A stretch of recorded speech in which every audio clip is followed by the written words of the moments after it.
Welcome to legend TV. నేను మీ అనిల్. ఈరోజైతే గాంధీ భవన్లో అయితే ఉన్నాము. మనతోనైతే ఖమ్మం నుండి ఎంపీ టికెట్ ఆశిస్తున్న మద్ది శ్రీనివాస్ రెడ్డి సార్ అయితే ఉన్నాడు. సార్ చెప్పండి సార్, మీరైతే మీ యొక్క నామినేషన్ అయితే ఇచ్చారు, ఇక్కడ అభ్యర్థన అయితే ఇచ్చారు, ఏ విధంగా అనిపిస్తుంది? నమస్తే అండి. ముందుగా మన టీవీ ప్రేక్షకులందరూ కూడా నమస్కారాలు.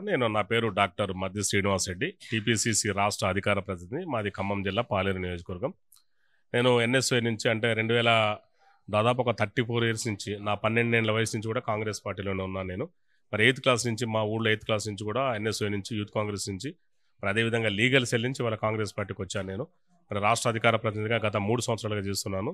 అంతకుముందు ఉత్తమ్ కుమార్ రెడ్డి గారు వారి కార్యవర్గంలో చేశాను, ఇప్పుడు రేవంత్ రెడ్డి గారి కార్యవర్గంలో కూడా చేస్తున్నాను. మరి నేను ఏంటంటే కాంగ్రెస్ పార్టీని నమ్ముకొని ఒక కాంగ్రెస్ పార్టీ సోల్జర్గా ఉన్నాను.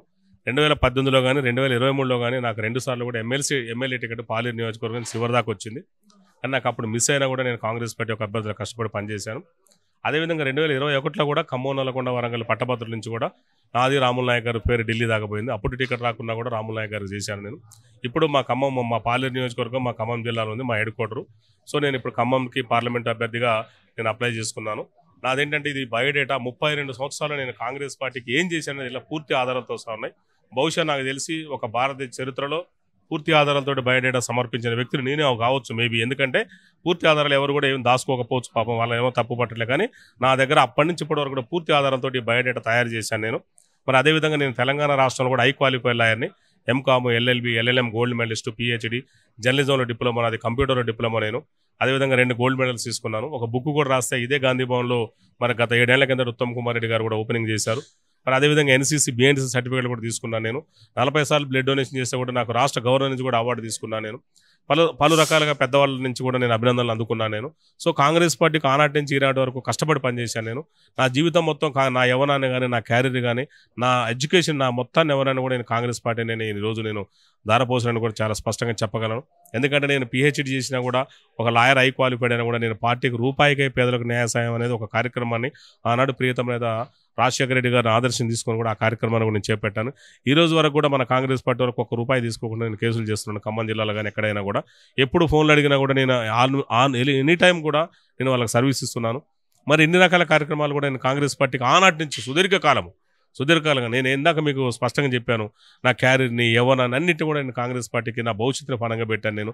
నా కుటుంబాన్ని కూడా నేను దూరంగా ఉండి నేను కాంగ్రెస్ పార్టీకి నేను ఇన్నాళ్ళు కష్టపడ్డాను. ఖచ్చితంగా కాంగ్రెస్ పార్టీ నాకు ఈసారిని గుర్తించి మా ఖమ్మం యువకుడిగా ఖమ్మం నుంచి నాకు పార్లమెంట్ టికెట్ ఇస్తుందని కూడా ఆశిస్తున్నాను. ఎందుకంటే ఖమ్మం నుంచి అప్లికేషన్ చేసే వాళ్ళు కూడా నేను ఒక్కడనే, బహుశా లోకల్ ఉన్న వాళ్ళలో కూడా ఒకరిద్దరిలో నేను ఒక్కడనే లోకల్ వాడిని కూడా. సరే, నేను ఒక ఫస్ట్ నుంచి ఉన్నాను అక్కడ భూమిపుత్రుడు. నేను కాంగ్రెస్ పార్టీకి భూమిపుత్రుడినే, ఆ ప్రాంతానికి కూడా భూమిపుత్రుడినే. నాకు ఖచ్చితంగా కూడా అధిష్టానం నా రాహుల్ గాంధీ గారు కానీ, అదేవిధంగా స్క్రీనింగ్ కమిటీ కానీ, మరి ఇక్కడ మన రేవంత్ రెడ్డి గారు కానీ అందరూ కూడా ఖచ్చితంగా పరిశీలించి నా పేరు పరిలో తీసుకుంటారని కూడా నేను మన టీవీ ప్రేక్షకుల ద్వారా ప్రజానీకాన్ని అర్థిస్తున్నాను. అధిష్టానం కనుక మీకు టికెట్ ఇచ్చేస్తే ఇప్పుడున్న పార్టీలు బీజేపీ కానీ, బీఆర్ఎస్ కానీ ఏ విధంగా ఎదుర్కొంటారు? నేనేంటంటే నాకు పీపుల్ జనాలు ఆల్రెడీ ఉన్నాను, నేను పబ్లిక్ తోటి ఆల్రెడీ మమేకమే ఉన్నాను కాబట్టి నేను పబ్లిక్లో తిరిగాను. ఆల్రెడీ నేను 7 కాన్స్టిట్యూన్సీలు, మా ఖమ్మం నియోజకవర్గంలో 7 కాన్స్టిట్యూన్సీలు అన్నీ తిరిగాను నేను ఖమ్మం, మా పాలేరు నియోజకవర్గంలో అయితే 2009, 2014, 2016 బై ఎలక్షన్స్, 2018, 2023 అన్ని రకాల ఎలక్షన్లో కూడా నేను ప్రత్యక్షంగా పాల్గొన్నాను. మీరు నా డీటెయిల్స్ కూడా చూడొచ్చు. ఫేస్బుక్లో మద్ది శ్రీనివాస్ రెడ్డి అని కొడితే 13 సంవత్సరాల డే టు డే ఆధారాలు మీకు అన్ని దొరుకుతాయి అలా. మరి అది కాక కూడా నేను పూర్తి ఆధారాలతోటి నేను ఇక్కడ ఎవరైనా కాంగ్రెస్ పార్టీకి 97లో కలకత్తా ప్రింట్కి వెళ్ళిన కాడి నుంచి మొదలు పెడితే, మరి 94లో మా ఖమ్మం నుంచి మరి జహీర్ అలీ అభ్యర్థి గారు కూడా నిల్చున్నారు. మరి ఇక్కడ 95లో మా గోళ్లపాడులో ఇక్కడ సర్పంచ్ నుంచి కూడా సర్పంచ్ తిరిగిన ఆధారాలు.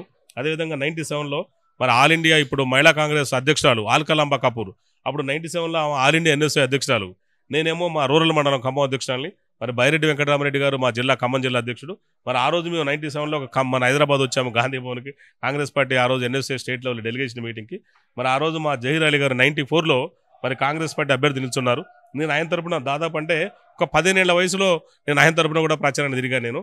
అంటే నేను ఇక్కడ 94, మరి ఇది 95 అంటే చూడండి, ప్రతి దానికి కూడా పూర్తి ఆధారాలతో సహా నేను దాదాపు 168 పేజీలు నేను ఎందుకు ఇవ్వాల్సి వచ్చిందంటే, మనం కాంగ్రెస్ పార్టీకి రియల్గా కష్టపడినాం.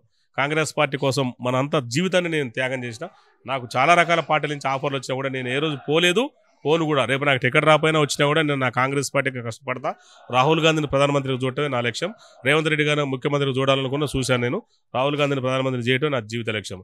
నేను ఎంత సహకారం ఉన్నా నేను ఎంతవరకైనా కాంగ్రెస్ పార్టీకి త్యాగం చేయడానికి సిద్ధమే. నాలాంటి వాళ్ళకి అవకాశం ఇస్తే ఇంకా చాలామంది నన్ను చూసి ఇంకా కొంతమంది యువకులు కానీ మహిళలు కానీ ఇంకా చదువుకున్న వాళ్ళు నాలాంటి లాయర్లు కానీ డాక్టర్లు కానీ ప్రొఫెషనల్స్ కానీ పార్టీ కోసం కష్టపడే వాళ్ళు ఇంకా ముందు వస్తారు.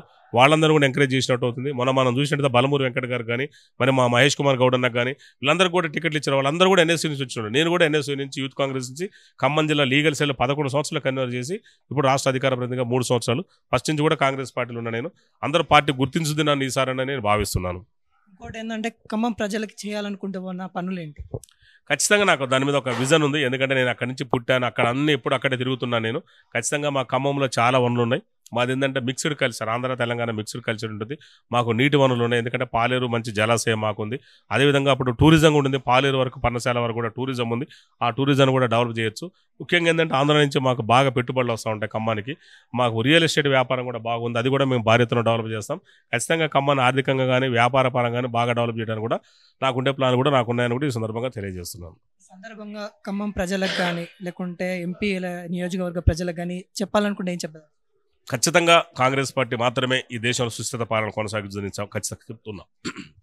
ఎందుకంటే ఇలా బీజేపీని మనం చూస్తే మతంతో, ఇలా అదేవిధంగా తెలంగాణ పార్టీని చూసుకుంటే బీఆర్ఎస్ని చూసుకుంటే ప్రాంతాన్ని బేస్ చేసుకుని పార్టీలు, కానీ Congress party secularism party. Congress పార్టీలో అందరూ ఇవ్వాలి. మీరు ఒక్క దయచేసి గమనించండి ప్రేక్షకులు, మన టీవీ వాళ్ళు, కాంగ్రెస్ పార్టీలో అందరికీ ఇవ్వాలి అవకాశం ఉంది. ఎస్సీ ఎస్టీలు కానీ బీసీలు కానీ మైనార్టీలు కానీ మహిళలు కానీ బడుగు బలైన వర్గాలకు కాంగ్రెస్ పార్టీ ఆ రోజు నా చిన్నప్పటి నుంచి కూడా ఇందిరమ్మ గారు 20 సూత్రాల పథకాన్ని తీసుకొచ్చింది. మరి ఇలా మన రేవంత్ రెడ్డి గారు 6 సూత్రాల పథకాన్ని తెలంగాణకు తీసుకొచ్చారు. మన కాంగ్రెస్ పార్టీ కూడా ప్రజల కోసం ఖచ్చితంగా కష్టపడుతుంది. ఎవరో ఆ రోజు కాంగ్రెస్ పార్టీ జేబులు నింపుకుంటే ఇవాళ మన రాష్ట్రం దేశం మిగిలేదు కూడా కాదు. కేసీఆర్ కుటుంబాలకు దోసుకున్న కాంగ్రెస్ పార్టీ చరిత్ర లేదు. కాంగ్రెస్ పార్టీ ఏనాడు కూడా ప్రజల కోసమే కమిటెడ్ అయి పనిచేసింది తప్ప ఏ రోజు కూడా జేబులు నింపుకోవాలనో దోసుకోవాలనో దాచుకోవాలన్న ఆలోచన ఏ రోజు లేదు. మీరు ఏదైతే మన తెలంగాణలో 17 పార్లమెంటు స్థానాలు ఉన్నాయి, నా అంచనా ప్రకారం ఒక 14 పార్లమెంటు 12 నుంచి 14 పార్లమెంటు స్థానాలు కాంగ్రెస్ పార్టీ రావడానికి కూడా అవకాశం ఉందని కూడా నేను ఈ సందర్భంగా తెలియజేస్తున్నాను.